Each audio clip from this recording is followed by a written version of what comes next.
Let's talk some chess. We've got a game today between two awesome chess content creators, Eric Rosen and Nemo Zhao. I'll link both of their channels below. This game was played in Sochi, Russia in 2021.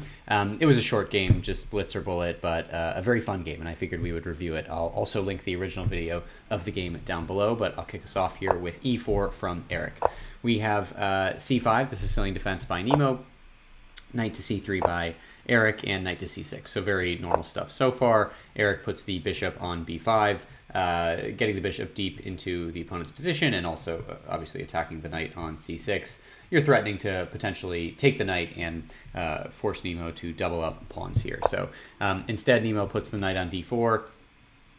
This also gets the knight in an advanced position and comes in an attack on the bishop on b5. Eric doesn't want to give up the bishop, so he puts it on c4. Here, e6 is played, knight g to e2, so attacking this nice knight on d4, and Nemo ignores it for now, just playing d6. We have castles kingside, knight takes on e2, queen takes on e2, and now knight to f6, attacking this e4 pawn, which is defended twice, but might as well develop a piece and attack a central pawn while you're at it. Eric pushes f4 here, so getting a little bit aggressive, trying to sort of push these pawns. Really, the bishop is already eyeing the king side. It kind of seems like Nemo will have to capture king side because these two, the c pawn and the d pawn have been pushed already. So Eric is perhaps preparing for that with the light squared bishop and these two pawns getting a bit more aggressive. So we'll sort of see how that plays out. Bishop to e7, now really signaling that a kingside castle is coming, and d3 by Eric supporting this pawn on e4 even more, also opening up this avenue for the dark squared bishop, which will become a very important piece in this game, so don't forget about that bishop. Bishop to d7 now, developing the final minor piece. King to h1, a nice prophylactic move, getting the king off of this newly open diagonal since the f2 pawn has moved, and now Nemo just castles kingside, getting the king to safety. This allows Eric to push f5 here, trying to get really aggressive, break open the pawns, get an attack going. The engine here wants you to play bishop to d2 because this f5 move actually leads to a pretty losing position for Eric.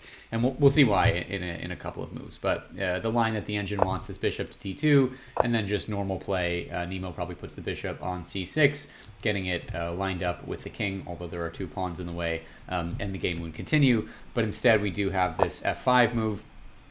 And now Nemo is happy to trade. E takes on f5, e takes on f5, and now bishop to c6. And now the problem is that there's no more pawn on e4 because of all the exchanges. So this bishop is a very, very powerful piece. It's bearing down on the enemy king, and this is not very good for white. So here, Eric tries to recoup a little bit and plays bishop to g5, attacking the knight, also developing his final minor piece. But now d5 by Nemo, which is a really nice pawn push. This obviously comes, it blocks your own bishop in, but it's only momentary, or so it seems, because it comes in an attack on Eric's bishop on c4. And also, this is a nice bishop. It's pinning the f7 pawn, so this is a wonderful pawn push to sort of neutralize this piece.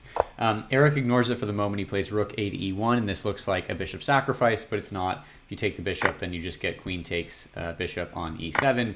The queen is protected from the rook, so you have a bishop for a bishop. After queen takes, rook takes, pawn takes, pawn takes. This is totally fine. The material is equal, and you do have a very active rook on e7.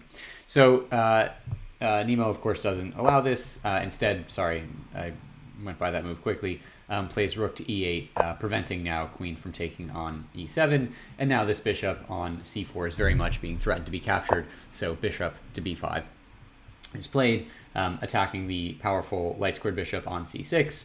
And for the moment, Nemo wants to keep a piece, a diagonal, a piece with diagonal capabilities on c6. When I say that, I mean the queen and the bishop. So adding some protection to this bishop here in case d4 can ever be played, and then the queen or bishop on d6 is just eyeing the enemy king. So I think that's sort of the idea here. We have bishop takes on c6, queen takes on c6, and now queen to e5 by Eric. And this was the critical sort of juncture in the game. And if you watch Eric's stuff, he has a really awesome bit where he like will pretend to sacrifice his queen, or he will sacrifice his queen, and he'll say, "Oh no, my queen." In reality, he's playing against players that if they accept the sacrifice, then it leads to checkmate for Eric in a couple moves. So it's really great. I encourage you to check it out. I'll link some of the best videos below.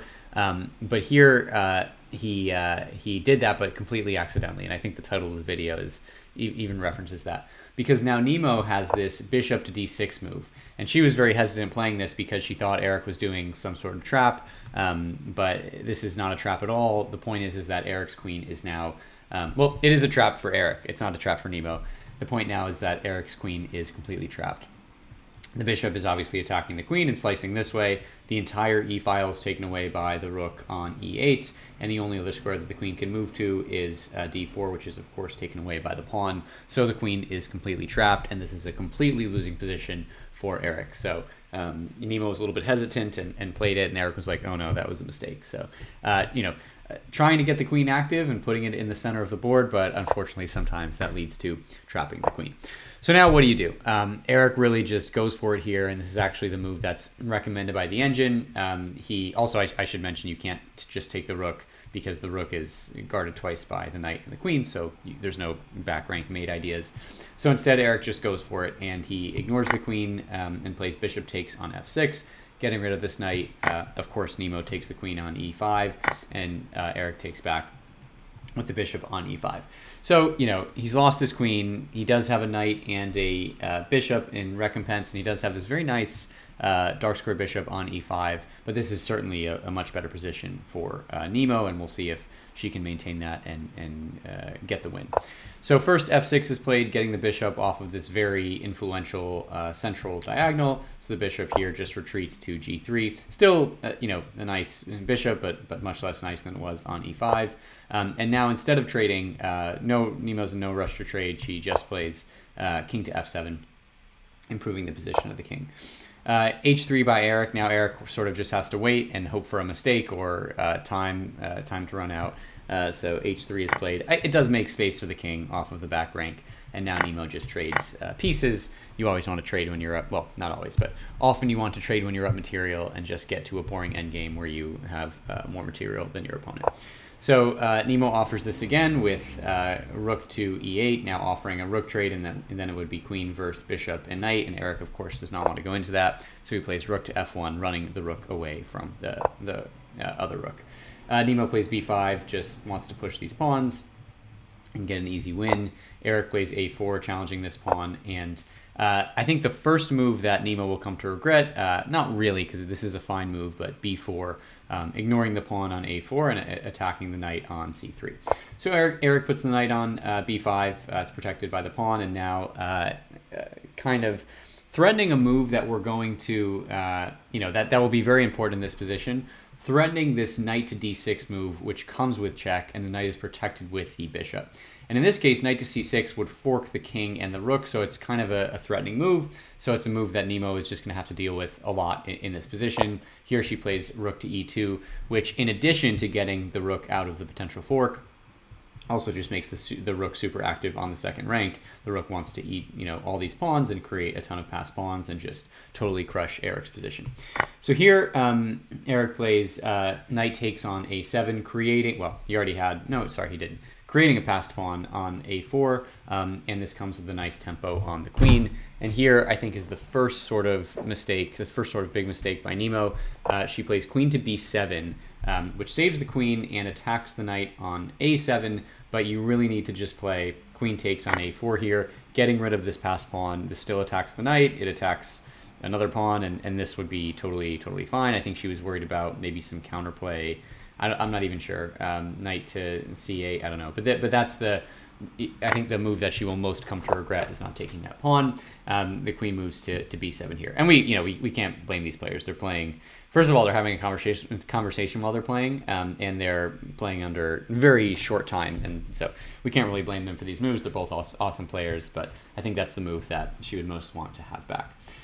Here, Eric puts the knight back on b5, and now you're really threatening knight to d6 with a royal fork on the king and the queen, so Nemo can't allow that. She plays queen to c6, and now Eric, interesting move here, plays rook to f2. So He really doesn't want Nemo's rook to gobble up these pawns, because then the pressure of these passed pawns will just become untenable. So he offers an exchange of rooks, even though he's down material, and Nemo accepts. Rook takes, bishop takes, and now d3, neutralizing this dark squared bishop a bit more.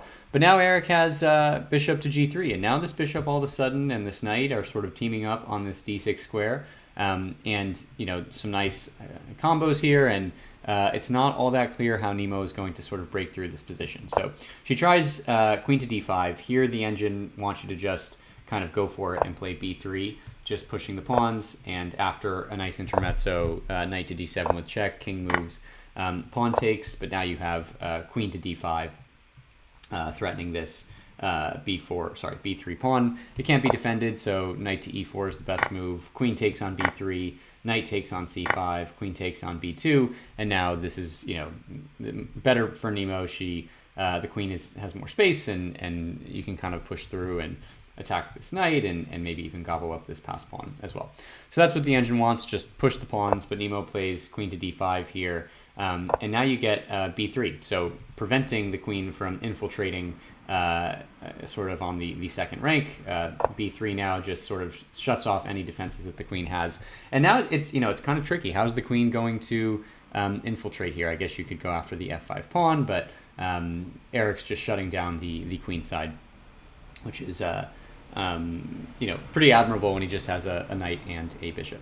Here we have king to e7. Nemo's improving the position of her king, and knight to d6 by Eric. And remember, this knight is protected by the bishop. So Eric offers up a trade of pieces, but of course Nemo does not accept, because that would be that would not make sense. Nemo does have the queen for the bishop and the knight. Instead, Nemo plays king to d7. The idea here is Nemo starts to see the potential of this passed pawn and wants to get the king in the vicinity to prevent the pawn from promoting, while she can get her queen into the game and start counterattacking. And you'll notice that this knight is not only kind of wreaking havoc on this king, but it's defending the f5 pawn, so preventing Nemo from gobbling up that pawn. So a great use of a knight and a bishop in this situation. There's a move I wanted to go over. Yeah, oh no, sorry, that's just the move I just showed. Never mind. So now Eric plays a5, and now you can see the threat of this passed pawn really coming to life. It's 3 moves away from promoting to a queen, and Nemo has to be very careful. She plays g6 here, trying to break open on the king side, ignoring this threat for now, and now knight to e4, threatening another fork. Knight takes on f6, another royal fork, taking the king and the queen. So here the queen finally takes on f5, and now protects this f6 pawn, so no forks here.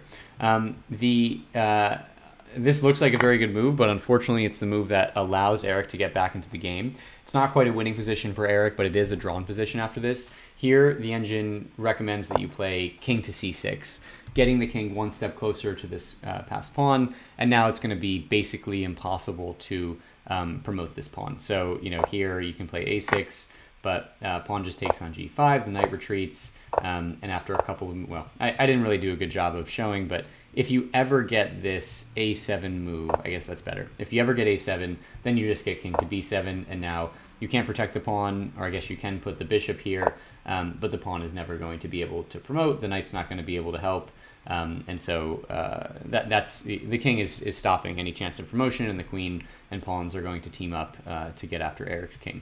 So that was the proper move, is king to e6. I don't think we can blame Nemo for taking the pawn on f5 and protecting against the fork. But now Eric can force a draw here, and he starts by playing a6, and now all of a sudden the pawn is 2 moves away from promoting to a queen. So here we have queen to f1, this whole idea behind sort of infiltrating the back rank. King has to move to h2, and now queen to a1. So a very nice set of moves, getting the queen behind the passed pawn. But now Eric plays bishop to b8. And it looks like he has abandoned the defense of this passed pawn, but once again, this is the third potential royal fork that never comes to fruition, but is like very threatening in this position. If the queen takes on a6, then you have knight takes on c5, a royal fork, losing the queen, and this would be game over. So Eric, preparing to defend his pawn on a7, doesn't need to defend it on a6 because it's indirectly defended by the knight on c5. So three royal forks in one game that you didn't actually get to eat with, but were on the table. I kind of like that. Didn't get to eat with the royal forks, but they were set out on the table. Maybe that doesn't make sense, but it made sense when I said it. Okay, so now we have king to c6, trying to get the king closer. Again, I guess protecting this c5 pawn, so not letting the knight get into the game, but now just a7, and now the bishop and knight are, the bishop and pawn are protecting each other, and the end is near, unfortunately, for Nemo. She plays f5, attacking the knight, but now Eric is able to work with his pieces together for one final time. Or sorry, not yet. He plays knight to d2 first, king to b7, but the king can't take either of these pieces. And now knight to c4, and the knight is getting ready to join in and defend. Sorry, maybe not there. Join in and defend the pawn. Queen to f1 is played. Now the queen, is just trying to do anything to prevent this from happening, hoping that the king can keep things locked down. But now knight to b6, and I think it was in this position. Yeah, in this position, Nemo actually flagged. Her clock ran out. But this is a completely winning position for Eric. This is a wonderful final move, knight to c6. It looks like you're sacrificing the knight, but of course you're not. If you take the knight, then the pawn promotes to a queen, and the game is over. And what's wonderful about this move is it protects the queening square. So whatever you do here, let's say a silly move is made, then you promote to a queen, and you can't take the queen back because it's protected by the knight. The best defense here is to bring the queen back to a1, protect the queening square, but then you queen anyways. Queen takes, knight takes, and then the king is forking these two pieces, but after king takes bishop, the knight just moves to b6, and now the knight is free to gallop around and capture all these pawns and win the game. So a really fun game. I think we have to admire Eric for really making the most of these two pieces, and we saw the harmony between those pieces and how he threatened so many royal forks based on the bishop protecting the knight, and just a really fun game. We also can't put too much stock in it. Again, they were talking during the game, playing very quickly, but I do think it's fun to sort of analyze and look at how it worked out. So thanks so much for watching. Drop a like, drop subscribe. Go subscribe to both of these players. They are awesome, and we'll see you next time.